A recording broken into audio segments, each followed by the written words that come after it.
तो नए लोग जो बार बार ऑप्शनल की वजह से नहीं दे पा रहे थे इंटरव्यू, मुझसे मिले अंदर आकर मुझसे मिले, बड़ी खुशी से मिले कि सर बहुत बढ़िया आपने ये किया। हालांकि मैंने कुछ किया नहीं है, आप लोगों का सबका सहयोग रहा है। अब भैया आपने लोक सेवा आयोग की अब तक कितनी मेंस और कितने इंटरव्यू दे चुके हैं? लोक सेवा आयोग मैंने लगभग 11-12 इंटरव्यू पूरे दिए हैं यहाँ पे। अच्छा। और तभी फैक्ट इस समय आपके तैयार हो पाएंगे। ये समय जो है इस समय फैक्ट तैयार करने का समय है। रटने के कई तरीके हो सकते हैं, बार बार रिवाइज करिए, जो चीज़ याद ना हो उसको आप।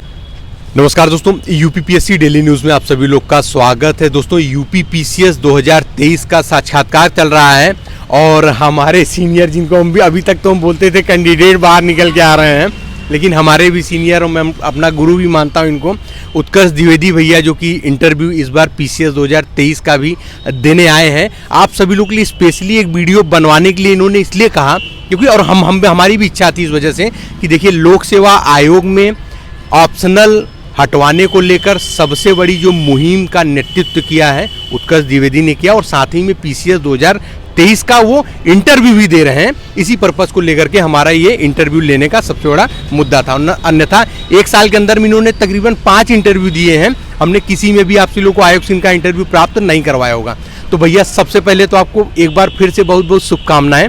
और भैया एक बार अपना एजुकेशनल बैकग्राउंड आप हमारे जो व्यूअर्स उनको एक बार। मैं दरअसल साइंस बैकग्राउंड से हूँ, मेरा बीएससी एमएससी रहा है, फिर एलएलबी भी मैंने किया है। उसके बाद तैयारी मेरी चलती रही, जॉब भी चलती रही, कुछ गवर्नमेंट जॉब भी मैंने की।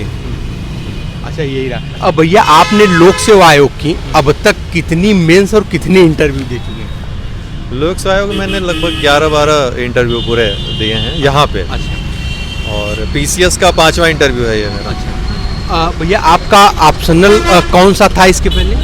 इसके पहले मैंने ऑप्शनल बहुत बार चेंज किए हैं। अच्छा। मैंने सोशलॉजी रखा, डिफेंस रखा, सोशल वर्क रखा, फिर सोशलॉजी रखा। अच्छा। फिर मैंने पिछली बार लॉ से दिया था। लॉ से दिया था। तो चेंजेस होते रहते हैं। और आपका माध्यम कौन सा रहा? हिंदी माध्यम। हिंदी माध्यम। तो भैया इस बार ऑप्शनल बदला है और चेंज मतलब हट गया ऑप्शनल, उसकी जगह पेपर 5th और 6th। और आपसे इसके विषय में क्या ही बताना है, आप तो सब कुछ जान ही रहे हैं। हम जानना चाहेंगे कि इस बार अंदर जो प्रश्न पूछे गए, पहले तो पैनल किनका था आपके बोर्ड में? आर्यन त्रिपाठी का। सर कितने देर इंटरव्यू चला? लगभग 35 मिनट। 35 मिनट चला इंटरव्यू। और क्या क्या प्रश्न पूछे उन्होंने, सिचुएशनल, करंट और आपसे आपको लेकर के सारी चीज़ें? हाँ, सबसे पहले मुझे से शुरुआत हुई कि आप क्या करते हैं।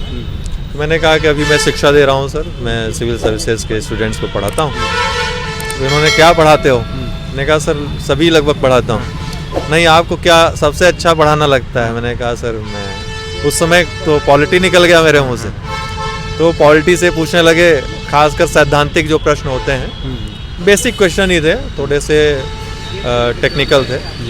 उस पर काफ़ी लंबी चर्चा, लगभग कम से कम 10-15 मिनट मेरी पॉलिटी पे ही चर्चा होती रही। और प्रियम्बल पे तमाम जो निर्णय आए हैं, न्यायिक निर्णय आए हैं, गोलकनाथ पे, केशवानंद भारती पे, बहुत सारे। उन्होंने ये भी पूछा कि आपको कौन सा जजमेंट बुरा लगा सुप्रीम कोर्ट का। तो इस तरह के प्रश्न थे। अच्छा, इस तरह के प्रश्न हैं। अब भैया जानना चाहेंगे कि ऑप्शनल इस बार हटा, पेपर 5th और 6th में क्या रणनीति और स्ट्रेटेजी आपकी तरफ से थी? नहीं, पेपर 5th 6th मैंने क्वेश्चंस तैयार किए थे, क्वेश्चन आंसर अपने स्टूडेंट्स को भी मैंने दिया था।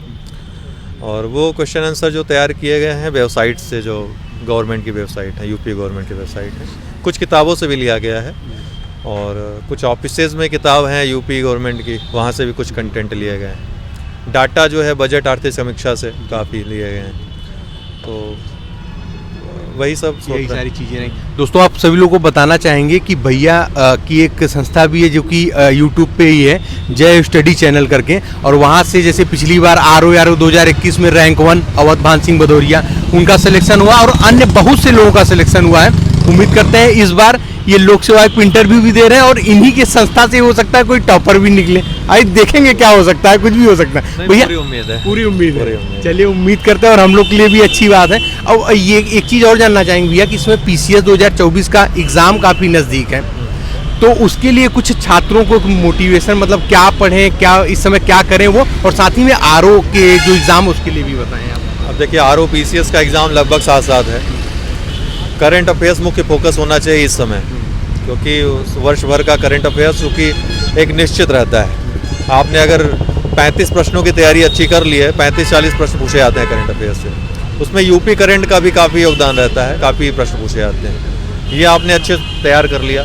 बाकी जो कुछ भी आपने पढ़ा है, प्रीवियस ईयर क्वेश्चन से भी काफ़ी क्वेश्चन आ जाते हैं, डायरेक्ट नहीं आते हैं, इनडायरेक्ट वे में आ जाते हैं। जैसे कोई क्वेश्चन पूछा, उसका विकल्प दे दिया है, तो विकल्पों को भी आपने अच्छे से तैयार कर लिया है, तो वो भी वहाँ से ही प्रश्न आ जाते हैं। ठीक है, बाकी कॉन्सेप्ट आपके क्लियर रहने चाहिए पहले से ही, तभी फैक्ट इस समय आपके तैयार हो पाएंगे। ये समय जो है, इस समय फैक्ट तैयार करने का समय है। रटने के कई तरीके हो सकते हैं, बार बार रिवाइज करिए, जो चीज़ याद ना हो उसको आप जो है कोडिंग के थ्रू याद करिए, कोड बना लीजिए, है ना। तमाम कोड करने वाली किताबें भी आती हैं। अच्छा भैया, एक चीज़ जानना चाहेंगे कि आप अभी तक हम इतनी बार आपको अप्रोच किए हैं, इंटरव्यू आपने कभी लोकसभा निकलने के बाद दिया नहीं। इस बार आपका और मेरी भी इच्छा थी कि इस बार आप दीजिए, क्योंकि पिछली बार ऑप्शनल एक बहुत बड़ा मुद्दा हुआ करता था छात्रों के लिए कि हमको मतलब इसमें नहीं मिल रहा है मानविकी में, ये सारी चीज़ों फलाना करके, तो ये हटा है। तो इस पे आप इस बार क्या कहना चाहेंगे? कैसे बहुत नए लोग जो बार बार ऑप्शनल की वजह से नहीं दे पा रहे थे इंटरव्यू, मुझसे मिले, अंदर आकर मुझसे मिले, बड़ी खुशी से मिले कि सर बहुत बढ़िया आपने ये किया। हालांकि मैंने कुछ किया नहीं है, आप लोगों का सबका सहयोग रहा है, लेकिन होता है ना किसी मूवमेंट को लीड करना अपने आप में बड़ी, तो मैंने कहीं ना कहीं लीड किया है। अच्छी बात थी मेरे लिए, लेकिन बिना सहयोग के कैसे हो सकता है? सहयोग के बिल्कुल नहीं। लेकिन ये हुआ है, परिवर्तन दिख रहा है, बहुत सारे नए छात्र आए और लगातार हम तो इंटरव्यू लोकसभा आयोग से ले रहे हैं इस समय, और काफ़ी छात्रों में जो है इतने कम पद पे हैं, इतने कम पद हैं, इसके बावजूद नए छात्र मतलब पहली बार जिनका नहीं, मतलब जो बार बार मेंस दे रहे थे, वैकल्पिक विषय में एक नंबर कम आने की वजह से इंटरव्यू नहीं हो पा रहा था। ठीक, या तो कॉल नहीं आ रही थी, या तो मेंस क्वालिफाई नहीं हो पा रहा था। काफ़ी छात्र जो इंटरव्यू देकर आते हैं बाहर, उनके अंदर काफ़ी खुशी रहती है इस बात की। चलो, तो भैया जानना चाहेंगे इस समय कि आप अभी जो नए छात्र आ रहे हैं, PCS के, RO के और तमाम जो ये कंपटीशन एग्जाम की तैयारी करने जो छात्र आ रहे हैं, इनके विषय में आप क्या कहना चाहेंगे? सामान्य अध्ययन तो प्राथमिकता रहेगी, क्योंकि सब में वही रहता है सारे एग्जाम्स में। बाकी स्ट्रेटजी सही बना करके, ऐसा नहीं कि दूसरों की स्ट्रेटजी सुन करके, आपके पास जो समय है आप जो दे सकते हैं, और एक निर्धारित मटेरियल आपके पास होना चाहिए पढ़ने के लिए, कि उसमें से आप वो पढ़ने से आपका एग्ज़ाम निकल जाए, उसी को बार बार दोहराना है। करंट अफेयर्स डेली बेस में तैयार करते रहना है, ऐसा नहीं कि साल भर इंतजार किया, वार्षिकी आई तब उसको पढ़ना शुरू किया, तो बहुत सारी चीज़ें मिस हो जाएंगी, बहुत सारी चीज़ें तैयार नहीं होंगी, भूल जाएंगी। तो डेली तैयार कर रहे हैं। जैसे परीक्षा खबरी है, मैं डेली खुद भी पढ़ता हूँ उसको, और काफ़ी स्टूडेंट्स भी उसको पढ़ते हैं। तो डेली तैयार जो करता रहता है, उसका देखते हैं लास्ट में बहुत बढ़िया पोजीशन रहती है करंट अफेयर्स में। 100+ ले आने में आपको करंट अफेयर्स की भूमिका रहती है। 100 से ज़्यादा अगर आपको प्रश्न सही करने हैं, करंट अफेयर्स में आपको गुरु रहना पड़ेगा। हमने पिछली बार इंटरव्यू लिया था करंट में, तो आपके काफ़ी लोगों ने पढ़ करके चीज़ें मतलब करंट वगैरह करी थी। दोस्तों, आपको बता दें कि भैया का अंतिम रूप से चयन उम्मीद है इस बार जरूर हो जाए, और चयन होने के बाद डिटेल में इंटरव्यू भैया से आप सभी लोग को प्राप्त करवाएंगे सारी चीज़ें। लेकिन भैया की इस बार चयन हो, आप अपनी तरफ से भी शुभकामनाएं दें, हमारे चैनल तरफ से भी ढेर सारी शुभकामनाएं कि इस बार भैया आपका चयन किसी बड़े पद के लिए जरूर हो। अब उम्मीद तो वही है, फिर आइए घर पे मुलाकात होती है। बिल्कुल। बहुत बहुत धन्यवाद भैया, आपने इतना कीमती समय दिया। तो जी हाँ दोस्तों, जो भी चैनल पर नया रहे, चैनल को सब्सक्राइब करने के साथ साथ बेल आइकन जरूर प्रेस कर दें, ताकि उत्तर प्रदेश लोकसभा और रण भर्ती विभाग तरफ से कोई भी अपडेट, साथ ही में मोटिवेशन वीडियो जो भी आपसे मिस ना होने पाए। चलिए मिलते हैं अगली वीडियो, तब तक के लिए जय हिंद, जय भारत, नमस्कार।